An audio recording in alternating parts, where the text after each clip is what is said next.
सभी शिक्षकगण, छात्रगण, श्रोतागण को मैं राधे राधे भारती सर की तरफ से नमस्कार, प्रणाम और राधे राधे कहता हूँ। आज का जो वीडियो है सो हम अनुच्छेद के बारे में चर्चा कर रहे हैं कि पाटलिपुत्र। तो सबसे पहले हम जानेंगे अनुच्छेद में कौन कौन से तैयारी करें, इसको थोड़ा चर्चा कर देते हैं। तो सबसे पहले 4 अनुच्छेद को आप याद करें: गंगा, पाटलिपुत्रम, अस्माकम प्रिय कवि और अस्माकम देश। इस 4 को याद कर रहे हैं फर्स्ट पेज। तो इस फर्स्ट पेज में जो छूटा हुआ है उसको हम डाल रहे हैं। फिर सेकेंड पेज में हम बोलेंगे किसको याद करना चाहिए। तो आइए सबसे पहले कि पटना गंगा इतना इंपॉर्टेंट है कि इससे अनुवाद ही पूछ देता है, इसलिए जो अनुवाद डाले हैं जो लिखे हैं उसी का अनुवाद आपको अनुवाद में भी आ सकता है, जिसका ट्रांसलेट किया है, हिंदी से संस्कृत बनाए। तो देखिए पाटलिपुत्र माने पटना। तो सबसे पहले सरल बात देखिए, जितना सरल लिखिएगा उतना अच्छा मिलेगा। यह अनुच्छेद है, माने आपके मानसिक टेस्ट करता है कि आप वास्तव में कितना पढ़े, कुछ ज्ञान अर्जित किए गए। तो जितना सरल लिखेंगे, भाव सहित लिखेंगे, उसका अर्थ निकलता है, उतना आपको टीचर अच्छा नंबर भी देंगे और गलतियां नहीं करेंगे। जैसे पटना एक नगर है, एक संख्यावाचक विशेषण है और नगर क्या है तो नपुंसक लिंग है, इसलिए लिखेंगे पाटलिपुत्रम एकम नगरम अस्ति। पढ़ लेंगे पाटलिपुत्रम एकम नगरम अस्ति, पटना एक नगर। दूसरा पॉइंट है पटना में एक नालंदा विश्वविद्यालय है। तो विश्वविद्यालय पुल्लिंग, इसलिए यहाँ पर हम एकम लिखेंगे। तो कहता है पटना में पाटलिपुत्र सप्तमी विभक्ति एकवचन। तो पाटलिपुत्र एकम माने एक विश्वविद्यालय किया है, नालंदा विश्वविद्यालय वर्तते। यहाँ अस्थि लिए है कि यहाँ वर्तते जरूर लिखेंगे परीक्षा में। जो एक ही चीज लिखेंगे अस्थि अस्थि, तो क्या होगा साहित्य का सार्थक समाप्त हो जाएगा, इसलिए इसको बदलते हैं। यहाँ लिखे अस्थि, यहाँ लिखेंगे वर्तते। जब आप लिखने का प्रैक्टिस करेंगे तो स्वतः याद होगा।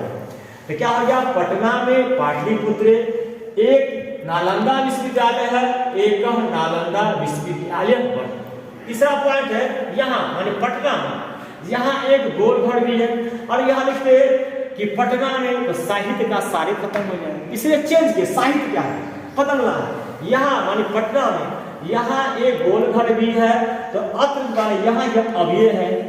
तो अत्र क्या अव्यय है, तो अत्र एकम गोल गृहम अपि माने भी ये भी अव्यय है। तो अत्र एकम गोल गृहम अपि अस्ति माने यहाँ एक गोल घर भी है। आसान गोल घर का जो है आपको जो है पाटलिपुत्र में पढ़ना भी है।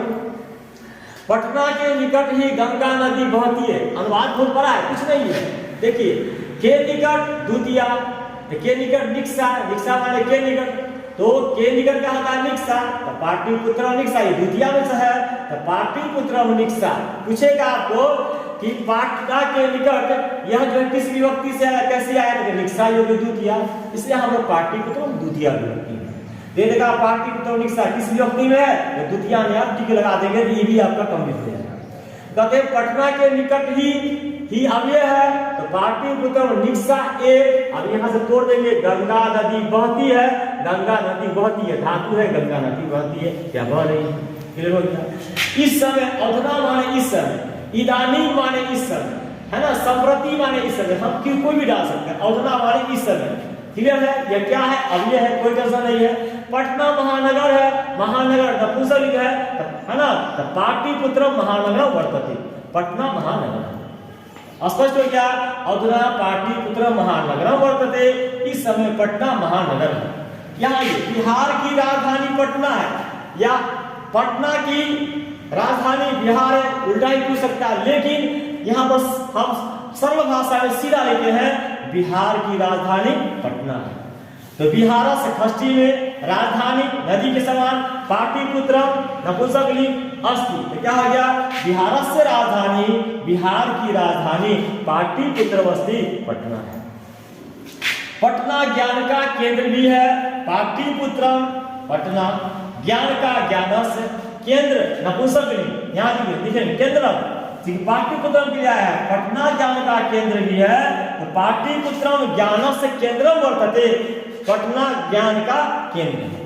इस प्रकार से आपको पाटलिपुत्र के बारे में समझा दिए हैं। सबसे पहले आप इसका जो है ट्रांसलेट कर देंगे और अपने नोटबुक में हिंदी के साथ लिखिए, सेकेंड पेज में 1 2 3 4 5 6 7 दे करके टॉप टू बॉटम लिख लेंगे और याद कर लेंगे। पुनः आइए इसके बाद एक और वीडियो बनाया है, साथ ही साथ दोनों याद हो जाएगा। अस्माकम ग्राम पर बनाया है, यह हमारा गांव है, तो अयम गांव पुलिंग है इसलिए अयम अस्माकम ग्राम अस्ति। इस गांव का नाम हाता धनौती है, तो अस्य ग्रामस हम अस्माकम देश में बनाया ना, अस्य देशस अस्य ग्रामस्य नाम, इस गांव का नाम में हलंत विसर्ग नहीं लगता है। अस्य ग्रामस्य नाम, इस गांव का नाम हाता धनौती है, धाता धनौती वर्तते, यहाँ दिए अस्तित्व यहाँ वर्तते दीजिए। गांव के निकट ग्रामोनिक्सा, तो उसी सूत्र से पाटलिपुत्रोनिक्सा, तो गांव के निकट ग्रामोनिक्सा एक नदी बहती है, नदी से एका नदी बहती, एक नदी बहती है। फिर कहता है यहाँ एक प्राथमिक विद्यालय है, फिर अत्र का प्रयोग करें, यहाँ की है अत्र का, अत्र एक है प्राथमिक विद्यालय अस्ति, यहाँ एक प्राथमिक विद्यालय है। गांव के चारों ओर परितः, के चारों ओर का परितः योगा द्वितीया, के चारों ओर का परितः हो जाएगा द्वितीया, तो ग्रामों परितः गांव के चारों ओर वृक्षा सब्जी पेड़ है, बहुत पेड़ है। हमारे गांव में एक मंदिर भी है, अस्माकम ग्राम में, हमारे गांव में अस्माकम ग्राम में मंदिर नपुंसक लिंग है, एकम मंदिरम अपि वर्तते, अपि यहाँ पर अव्यय है, अपि माने भी, तो होगा हमारे गांव में एक मंदिर भी है, अस्माकम ग्राम में एकम मंदिरम अपि वर्तते। सातवां पॉइंट है, यहाँ एक खेल का मैदान भी है, तो अत्र मान यहाँ हमारे गांव में एकम क्रीड़ा क्षेत्रम, खेल का मैदान एक में है। तोड़ेंगे तो जगह जाए, क्रीड़ा क्षेत्र में क्या वजह हो जाए, क्रीड़ाया क्षेत्रम, तोड़ेंगे तो इसको विभक्ति में जाना पड़ेगा, इसे एक में लिख देंगे, आपका समास पर बना हुआ है, समास है, विभक्ति का भी यहाँ पर याद कर लेंगे। अत्र एकम क्रीड़ा क्षेत्रम अपि अस्ति, यहाँ एक खेल का मैदान भी है। तो सबसे पहले आप लाइन बाय लाइन पढ़ लेंगे, पढ़ने के बाद सबको 1 2 3 4 5 6 7 सबको संस्कृत में टॉप से बॉटम लिख लेंगे, इसे याद कर लेंगे। जय श्री राधे। इन्हीं शब्दों के साथ फिर अगले वीडियो में, तब तक के लिए आ गया।